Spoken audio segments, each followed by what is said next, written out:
Friends పైన పిక్స్ని share చేశాను కదా, ఫిట్టింగ్ ఇంత పర్ఫెక్ట్గా రావాలి అంటే మనం బ్లౌజ్ కటింగ్లో స్టిచ్చింగ్లో ఎలాంటి టిప్స్ని పాటించాలి. ఇక్కడ బ్లౌజ్ ఏమో boat neck with princess cut blouse, back side ఏమో చిన్న రౌండ్ షేప్ వచ్చేలా డిజైన్ చేశాను. హ్యాండ్స్కి స్మాల్ పఫ్ రావాలి.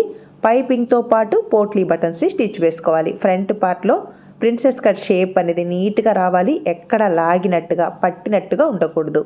ఫ్రంట్ పార్ట్ ఫిట్టింగ్ నీట్గా రావాలి అంటే మనం ప్రిన్సెస్ కట్ బ్లౌజ్ విడ్త్ ఏ విధంగా తీసుకోవాలి.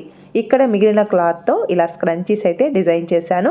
ఈ బ్లౌజ్కి పైపింగ్తో పాటు పోట్లీ బటన్స్ని ఇన్విజిబుల్గా స్టిచ్ వేశాను.